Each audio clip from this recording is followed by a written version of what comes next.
What's up, everybody? It's Stephen A. Williams, president and founder of the creditrepairshop.com. And in this video, I want to talk about boosting the credit scores because a lot of people, they're like, they email me, they questions here on YouTube. Everybody is focused on getting that score up. The reason why you're so focused on getting the score up, a lot of people want the vanity of having a high credit score. But the other big reason is that they know if you have a higher credit score, you're going to get lower payments, lower interest rates, more access to credit, more access to cash, more opportunities. And that's just the way that the game is written. Now, I'm going to kind of briefly go through the things that you need to pay attention to. This is stuff that you've heard, but I want you to really get your credit reports and do a self assessment of what you are doing. As a matter of fact, I'm going to start making some worksheets for everybody. I'm going to have my graphic designer make some worksheets so we can start doing some homework on stuff. So you can kind of you hear me, but also when you write it on paper, I think that it'll kind of get into your head and you write it over and over and over, just like I write my notes. Like I'll think of something. But if I don't put it on paper, put some type of reminder, something in my phone, it's it doesn't sink all the way in.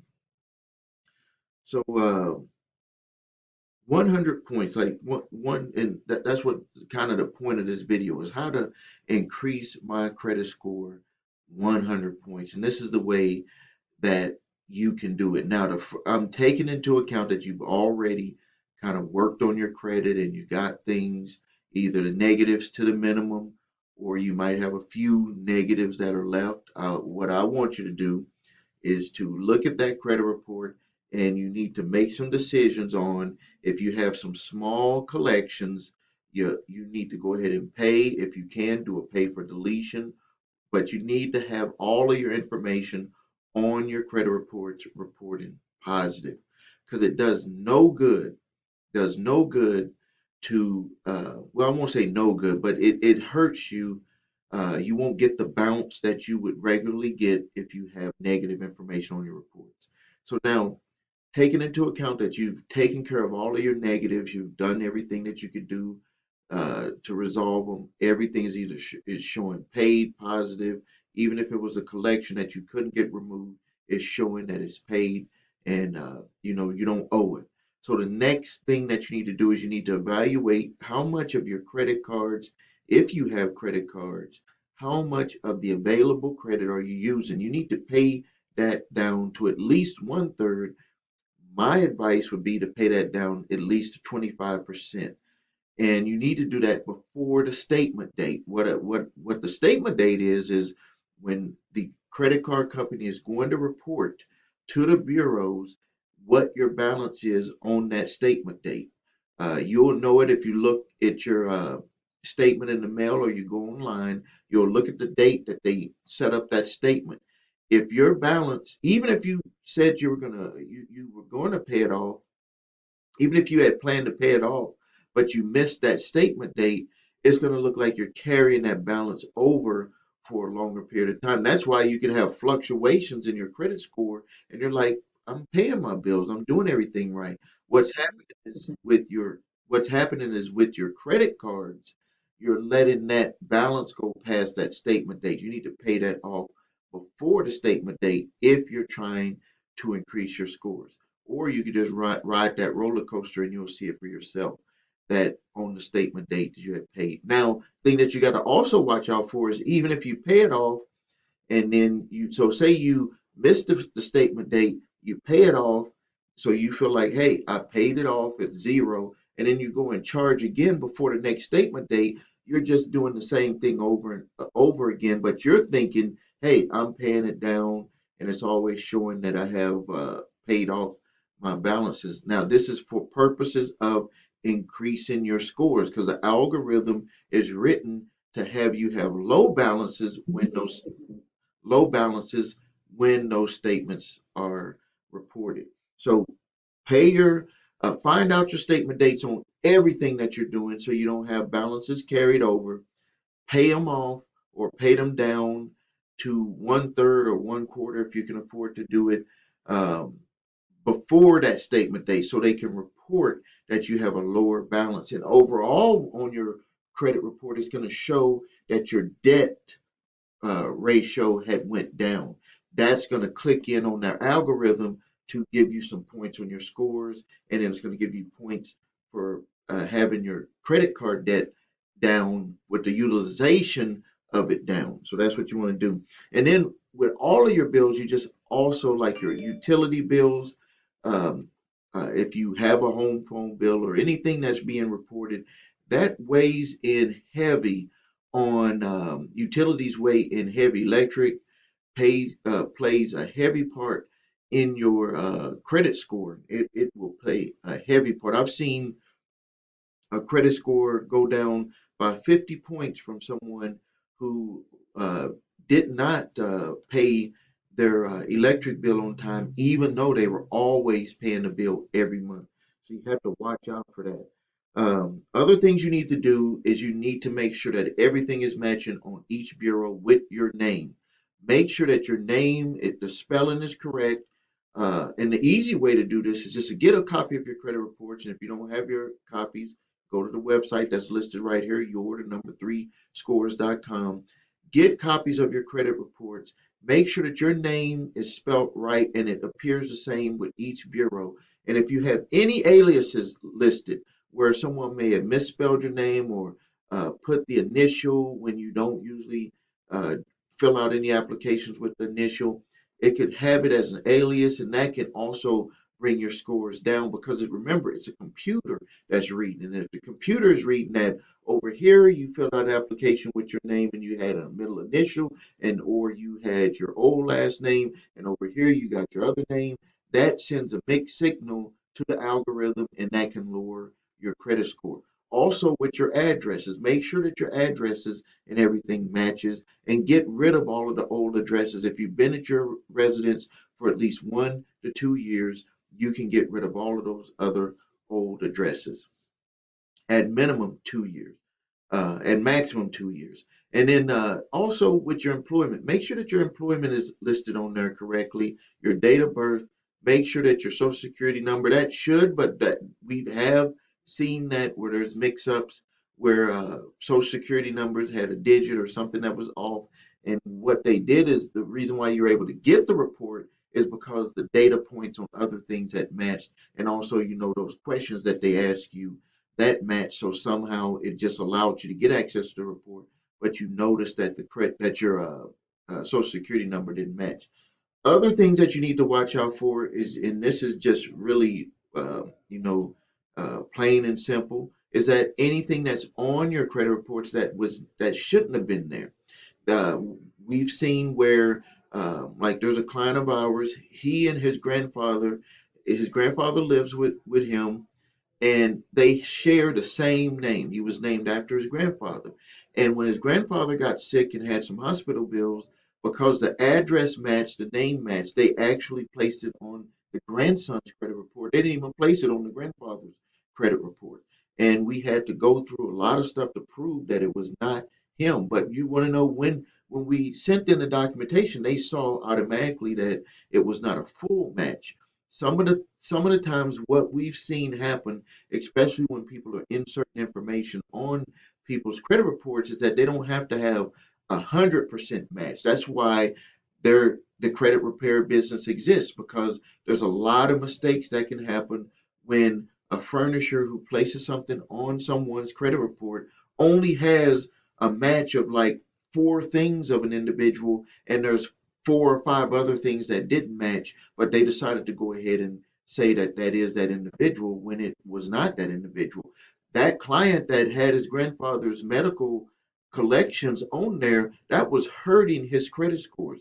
When we got that stuff taken off of there, his credit score went up 150 points because they were thinking he had major uh, collections when none of this stuff belonged to him. So watch out for that. Look at all of your accounts to make sure that nothing was reported late that was not late. just do a good scan of your full complete credit reports.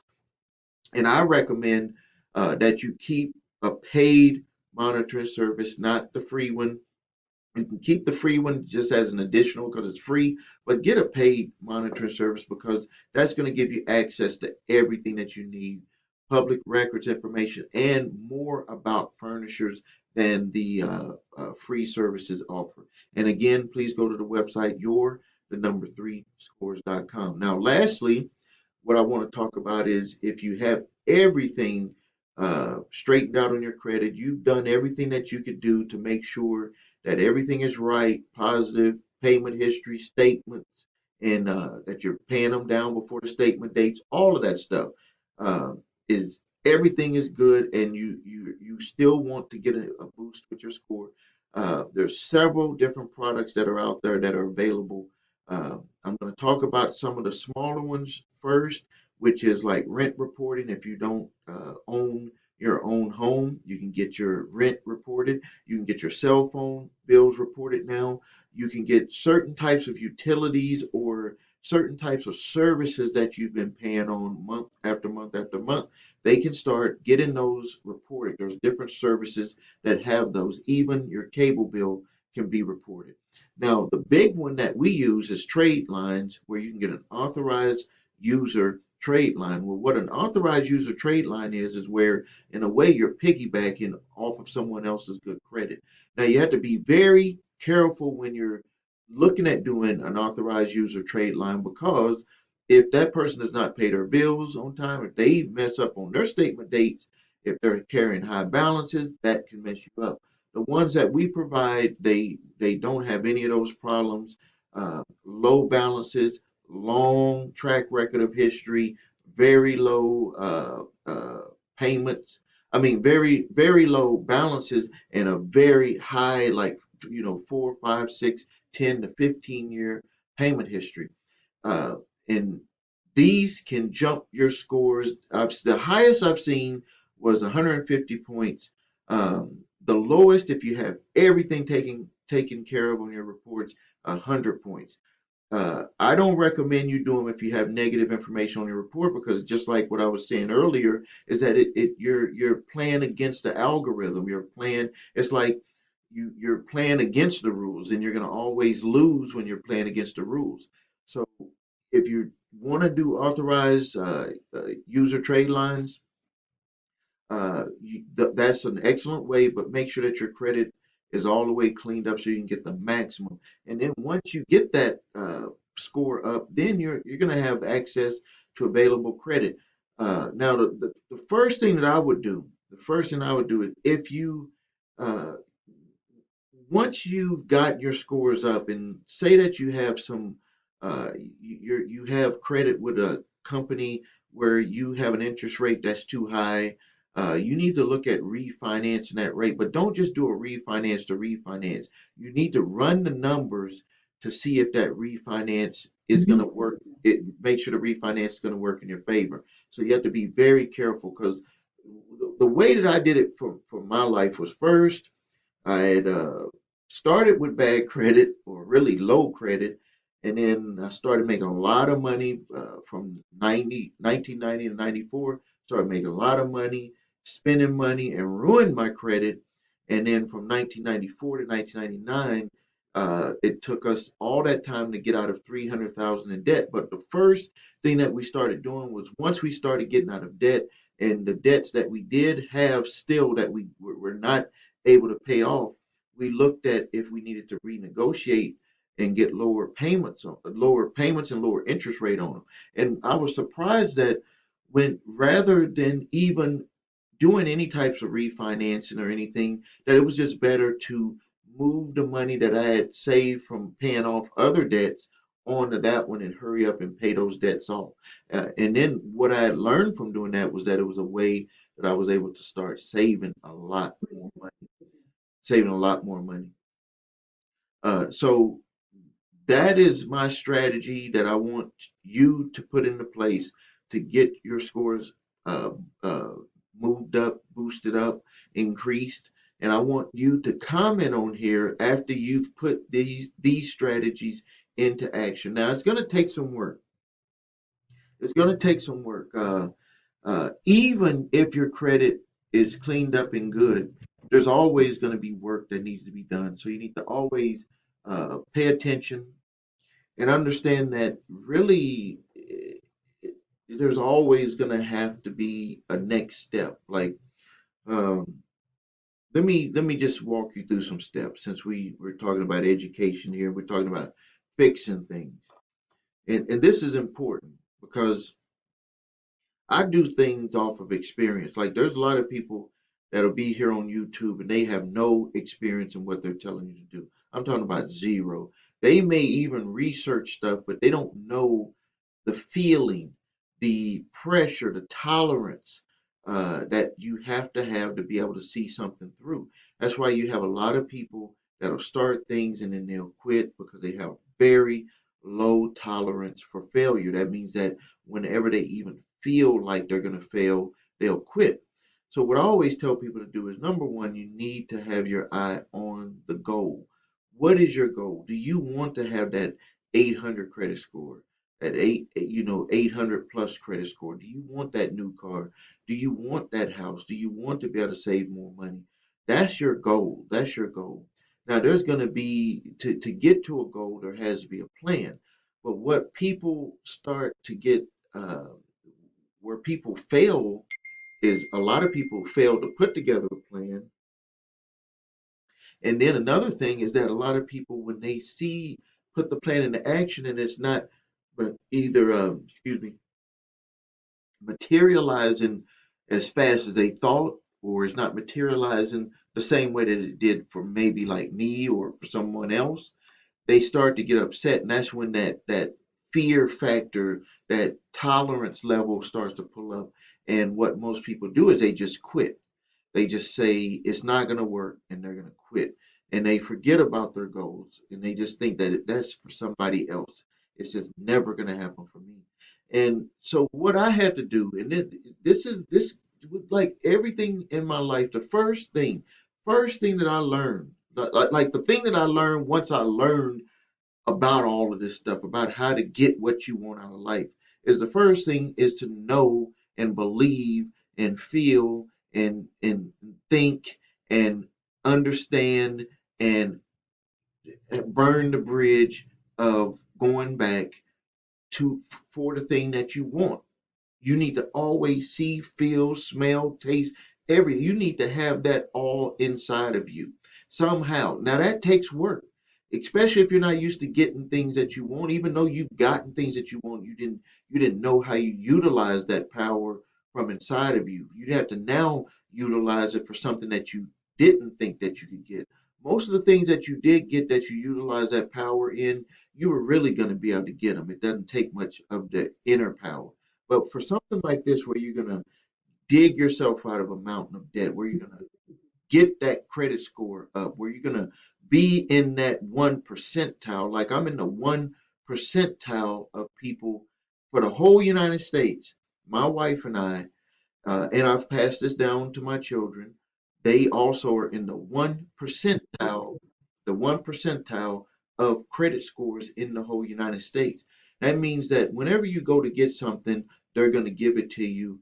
Uh, I don't want to say just because, but they're going to give it to you because when you have that score and you have that everything is matching on your credit reports like that, all they can do is say yes to you. It doesn't matter who you are. They're going to say yes to you. They're going to treat you a lot different. That's a shame that that happens, but that is what happens. So what you have to do is you have to make that burning desire way more. You have to decide in your mind that this is what you want. And then you have to put a plan into action. And then you have to just let that plan go and then into action. And then if that plan fails, rather than quitting, you just recycle and reset and put another plan into action.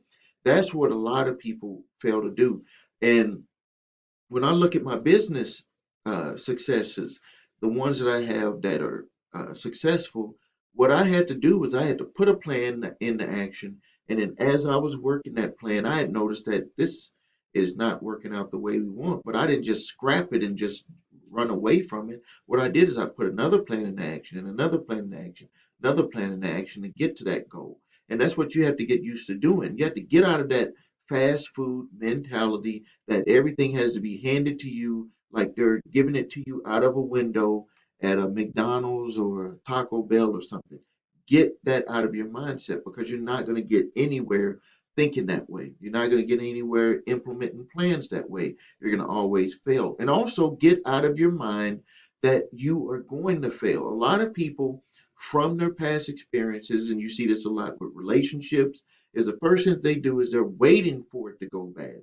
They're it's like it's always went bad before. Excuse me, my nose is tripping.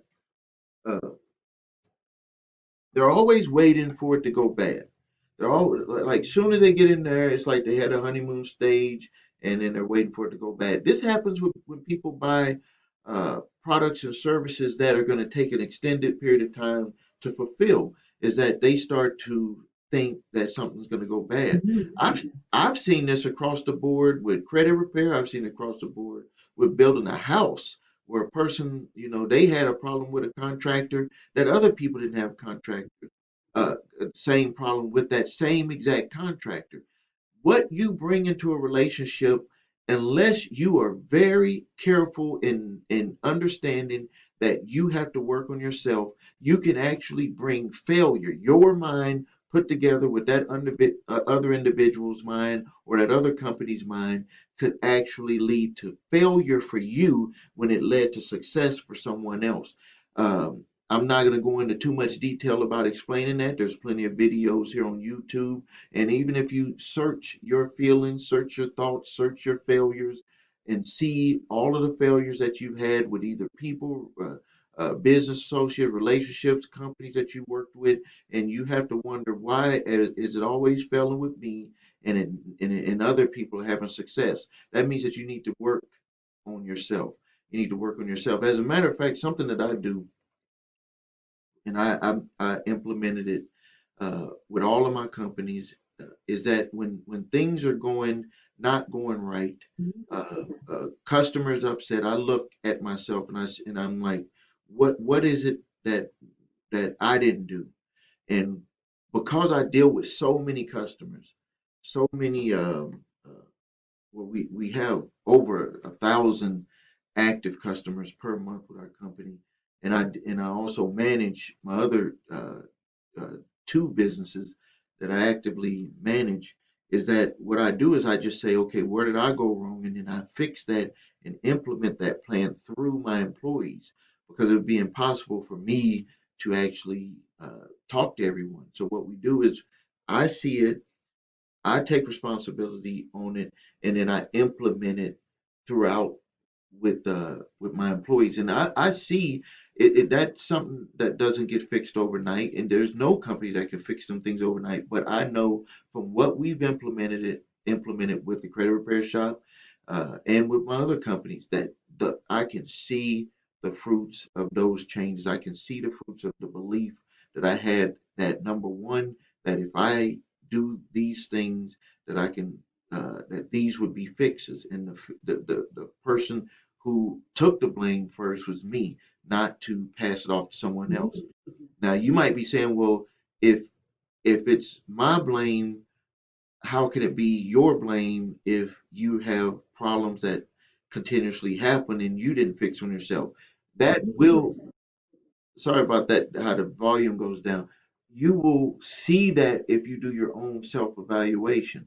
When you do your full self evaluation and you are 100% honest with yourself, there is no way that you can fail with when you come and you work with a company like mine, or really, I would, any company that is reputable, you should not fail because you're going to be of the mindset that this is going to take work, that it's going to take work. And as long as you see that work is happening, you can't guarantee a specific result at a specific time, but you can guarantee a result over time if you see that work is being performed. So the first goal is to just see that work is being performed, performed, performed. And then you'll see as you work on yourself results will start materializing. Because the first person that you have to prove that you deserve, the first person that you have to prove to that you deserve success, deserve happiness, you deserve money, you deserve prosperity. That first person that you have to prove that self is to yourself. All right, so I'm gonna end the video here. I thank you for your time. I went a little bit long here, but it's very important. This is like having a TV show. This is like having a TV show where I'm talking to you, being straightforward about what's coming from inside. That's why I can be this long because I'm not just sitting here making stuff up. It's the way that I live my life, and I want to help you live a better life. So this is Stephen A. Williams, president and founder of the creditrepairshop.com. Please subscribe. Please post your comments. Please share. Please go to my website if you need help with your credit, thecreditrepairshop.com. If you need your credit reports and scores, go to your number 3scores.com. And if you need any other resources like debt validation, cease and desist, there's other resources, trade lines, but links are all posted below this video. Thank you, and until next time, have a great day.